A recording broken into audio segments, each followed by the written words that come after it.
గ్రామ సభలు ముగిసిన తర్వాత రాష్ట్ర వ్యాప్తంగా మొత్తం 16,348 గ్రామ సభలు నిర్వహించారు. ఇవన్నీ కూడా ముగిశాయి.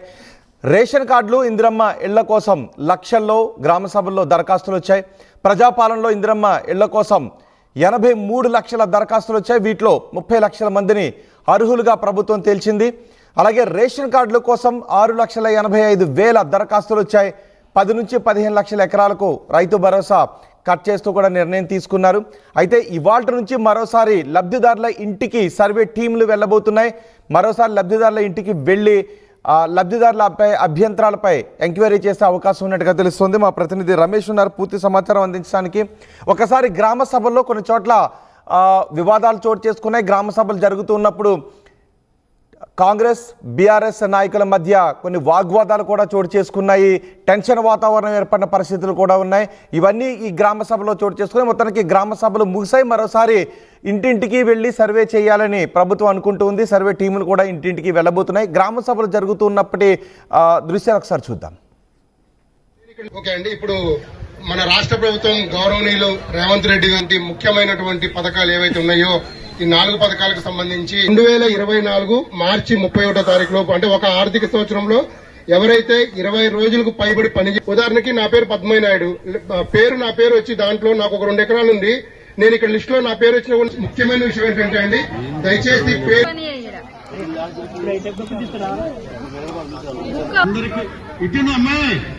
ఇది ప్రశాంతంగా జరుపుకోవాలి. ఇప్పుడు బాణవతు గాయత్రి, బాణవతు వనిగళ్ల భాగ్యలక్ష్మి, గోరుముచ్చు శాంతయ్య, దావూరి యాదమ్మ, దార పెదమరియమ్మ, దార సంపూర్ణ, ముఖ్య శారద, జల్ది ఉషారాణి, అరిపికట్ల బావా.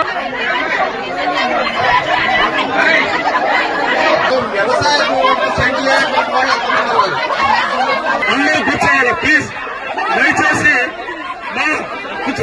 ఆ పేర్లన్నీ కూడా ఇంకా 50 అయినా ఎన్నున్నా కానీ 100 ఉన్నా కానీ. ఓకే అండి, ఇప్పుడు గ్రామ సభలు ముగిశాయి. నెల 21వ తారీఖు నుంచి గ్రామ సభల కార్యక్రమం కొనసాగింది. 4 రోజుల పాటు భారీ ఎత్తున గ్రామ సభలు నిర్వహించారు. అన్ని చోట్ల కూడా దరఖాస్తుదారులు పెద్ద ఎత్తున తరలి వచ్చారు. కొన్ని చోట్ల బీఆర్ఎస్ నాయకులు కూడా రావడంతో కొన్ని చోట్ల ఉద్రిక్త పరిస్థితులు కూడా ఏర్పడ్డాయి. సో ఇప్పుడు మరోసారి సర్వే టీంలు ఇంటింటికి వెళ్ళబోతున్నట్టుగా తెలుస్తోంది. సర్వే టీంలు ఇంటింటికి వెళ్ళి మరోసారి సర్వే కూడా చేయబోతున్నారు. మా ప్రతినిధి రమేష్ ఉన్నారు పూర్తి సమాచారం అందించడానికి. రమేష్, గ్రామ సభలు ముగిశాయి. గ్రామ సభలో కూడా పెద్ద ఎత్తున ప్రజలు తమ అభిప్రాయాలను తెలియజేశారు. సో ఇప్పటి నుంచి మరోసారి సర్వే జరగబోతున్నట్టుగా తెలుస్తోంది. సో ఈ గ్రామ సభలో వచ్చిన దరఖాస్తులను ఏ విధంగా పరిశీలించబోతున్నారు? మరోసారి సర్వే ఏ విధంగా ఉండబోతోంది?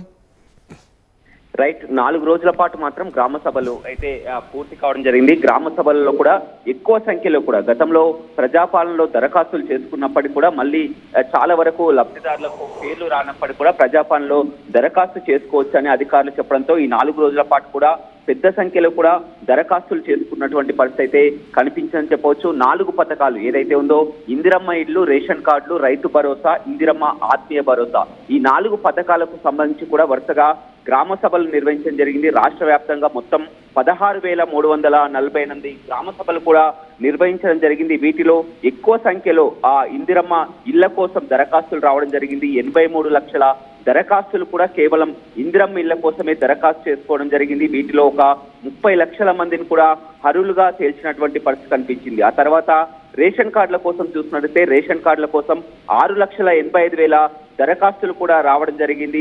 అదేవిధంగా రైతు భరోసా కొత్తగా వ్యవసాయ యోగ్యమయ్యే భూములన్నింటికీ కూడా రైతు భరోసా అందిస్తామని గ్రామాల వారిగా కూడా వ్యవసాయ అధికారులు, రెవెన్యూ అధికారులతో కూడా సర్వే చేయించడం జరిగింది. అదే గ్రామ సభల్లో కూడా వెచ్చించడం జరిగింది.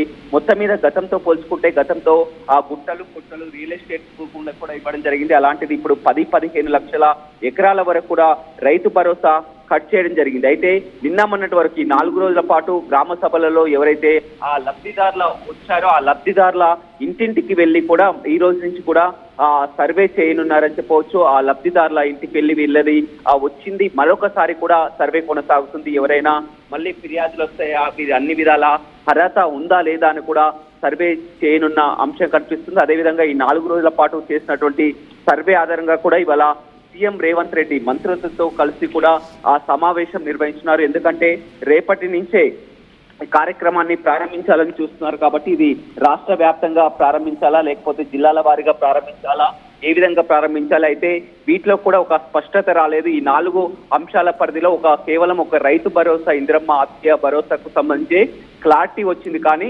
రేషన్ కార్డులు కానీ ఇందిరమ్మ ఇళ్ళ ఈ 2 పథకాల్లో మాత్రం చాలా వరకు గందరగోళం చోటు చేసుకున్నటువంటి పరిస్థితి కనిపించింది. మనం చూసిన అన్ని 4 రోజుల పాటు గ్రామ సభలలో కూడా పెద్ద ఎత్తున కూడా ఒక చర్చ అయితే జరిగింది. ఎక్కువగా రైతు భరోసాపై క్లారిటీ ఉంది, కానీ రేషన్ కార్డులు ఎక్కువ సంఖ్యలో కూడా పోటీ పడుతున్నారు. రేషన్ కార్డులకు పోటీ పడడం కూడా కేవలం రేషన్ కార్డు కోసం, రేషన్ బియ్యం కోసం కాదు. ఈ రేషన్ కార్డు ఉంటే అన్ని విధాల అన్ని పథకాలు కూడా ఎలిజిబుల్ ఉంటుంది. రేషన్ కార్డుని ప్రామాణికంగా తీసుకుంటారని కూడా రాష్ట్ర వ్యాప్తంగా ప్రజలంతా కూడా పెద్ద ఎత్తున రేషన్ కార్డు కోసమే దరఖాస్తులు చేసుకున్నటువంటి పరిస్థితి కావడంతో కూడా 6 లక్షల వరకు కూడా దరఖాస్తులు రావడం జరిగింది. అయితే ఈ రేషన్ కార్డుల పంపిణీ ఇప్పుడే కొనసాగుతుందా లేకపోతే పోస్ట్ పోన్ చేస్తారా వేచి చూడాల్సింది. ఏదేమైనప్పటికీ కూడా ఈ రోజు సమీక్షా సమావేశం, మంత్రులతో సమీక్షా సమావేశం సీఎం రేవంత్ రెడ్డి జరిపిన తర్వాత ఒక క్లారిటీ అయితే వచ్చే అవకాశం అయితే కనపడుతుంది.